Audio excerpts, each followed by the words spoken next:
নমস্কার, কেমন আছেন সবাই? আশা করি সবাই ভালো আছেন, আমিও ভালো আছি। আর নতুন আরেকটি ব্লগ নিয়ে চলে আসলাম। আশা করছি পুরো ব্লগটার সঙ্গেই থাকবেন, নো স্কিপ করে পুরো ব্লগটা দেখার অনুরোধ রইল। আজকে বুধবার, আর এখন ঘড়ির কাঁটাতে বাজে হচ্ছে 11টা। আর এই সময় আপনাদেরকে সাথে নিয়ে আজকের ব্লগটা স্টার্ট করলাম। আশা করছি পুরো ভিডিওটা জুড়েই থাকবেন। আর আজকে এই ঘরটা ভালো করে ক্লিন করে নেব, সামনে পুজো তো এসেই গেল।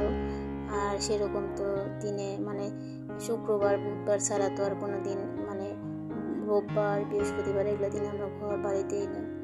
আর রোববার তো আমার মেয়ের জন্মবার, সোমবার দিনও দেই না আমার হাজব্যান্ডের জন্মবার। সেই জন্য এই ব্যাগটা অনেক দিন হলো ওই চিপির মধ্যে রেখে দিয়েছিলাম। এই ব্যাগটার মধ্যে আমার মায়ের কাপড় চোপড় আছে।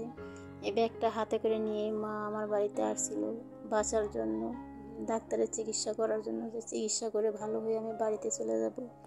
কিন্তু আমার মা আর বাড়িতে ফিরে যেতে পারলো না। আমার মা আমার কাছে আইছিল চিকিৎসা করার জন্য।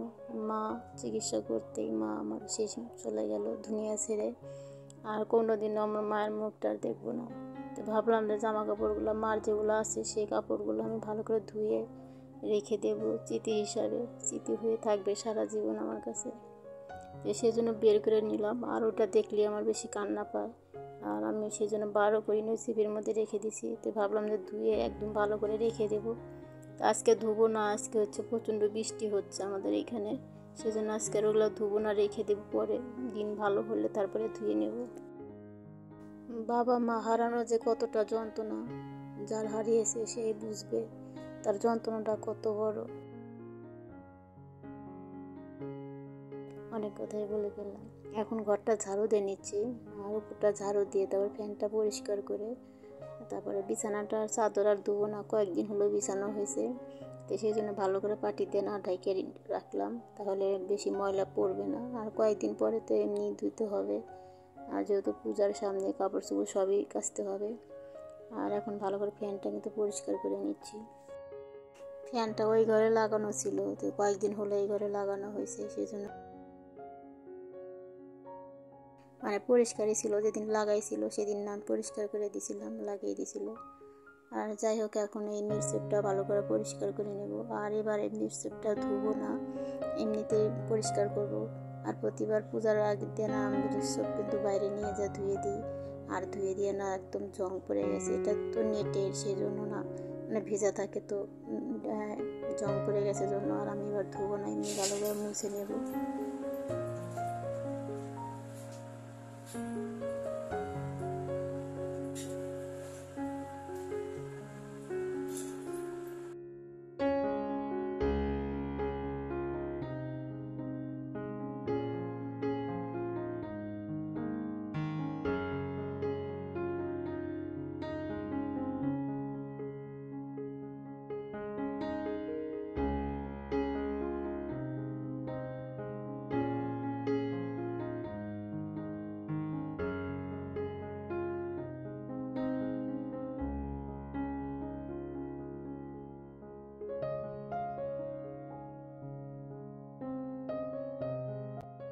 আজকে না প্রচণ্ড বৃষ্টি হচ্ছে আমাদের এখানে। আর কয়েকদিন কিন্তু সেই রোদ গেল আর প্রচণ্ড গরম। আর তখন ওইরকম কাজ ছিল, তো সেই জন্য আর ঘরটা মানে ঝাড়া হয় না। আর রোদ উঠলে কিন্তু ভালো হয়, তো শুকটা একটু রোদে দিতে পারতাম, যে সেটা আর হলো না। বাইরে কিছুই রাখতে পারতেছি না। আর এই ঘরের জিনিসগুলো ওই ঘরে কিছুটা রেখে দিছি, জামা কাপড়গুলো পরে এনে গুছিয়ে রাখবো।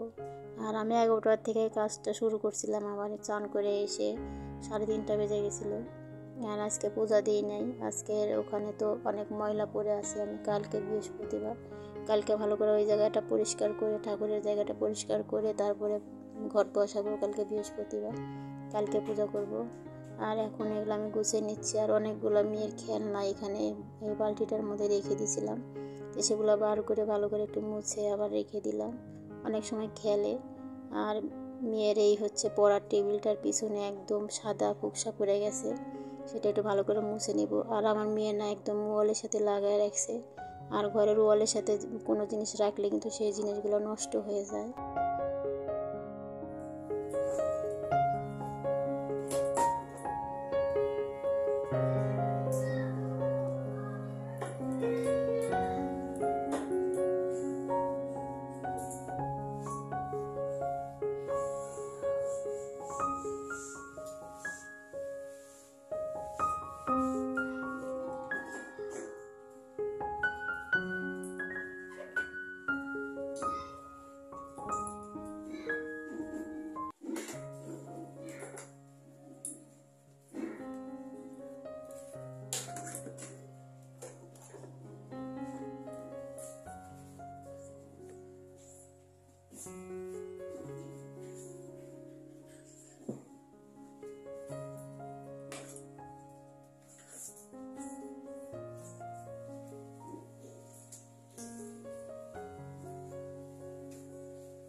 ঘরটা ঝাড়তে কিন্তু 10-15 মিনিটও লাগে না, কিন্তু ঘরটা পরিষ্কার করতে কিন্তু অনেকটা সময় লেগে যায়। তো 11টার থেকে লেগে গেছিলাম, আর বৃষ্টির মধ্যেই কাজকামগুলো সারলাম। আর হচ্ছে বাইরে যে একটা রেখে দিছি ওটা পরিষ্কার করতে হবে, আর ওটা না কয়েকদিন হলো, মানে কিছুদিন হলে ওটা পরিষ্কার করা হয় না, এমনি হাতে মুছে নিই। আর সেই জন্য ভাবলাম যে আজকে একদম এগুলা ধুয়ে দিই। আর প্রতি বছর পূজার মতো আমি এগুলো সব কিছুই কিন্তু ভালো করে ধুয়ে নিই, মিক্সের তারপরে একটা সব কিছু ধুয়ে নিই। তো এবার আর মিক্সরটা বের করি নাই, আর এমনিতেই বৃষ্টি, তার মধ্যে আবারও ভিজালে আমার মিক্সরটা আরও শেষ হয়ে যাবে। আর যাই হোক, আমি সব কিছু মুছে পরিষ্কার করে নিয়ে এখন ঘরটা ঝাড়ু দিয়ে নিচ্ছি, আর তারপরে ঘরটা মুছেও নেব।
আর এখন কিন্তু অনেকটাই পরে, মানে সন্ধ্যার আগ দিয়ে, আর মিক্সিরটা বাইরে রাখছিলাম, সমস্ত যে জিনিসগুলো ধুয়ে দিয়েছিলাম, সরপেশগুলো তারপরে ডালাগুলা সেগুলো ধুয়ে দিয়েছিলাম, এর মধ্যে রেখে দিয়েছিলাম, বাইরে রাখছিলাম।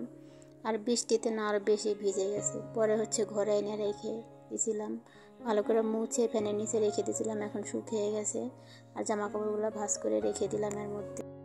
যাই হোক বন্ধুরা, আজকের ব্লগটা তাহলে আমি এই পর্যন্তই রাখছি, আবারও দেখা হবে নতুন ব্লগের সাথে। ততক্ষণ সবাই ভালো থাকবেন, সুস্থ থাকবেন, আমার চ্যানেলের পাশেই থাকবেন। সবাইকে ধন্যবাদ জানিয়ে আজকের মতো বিদায় নিচ্ছি।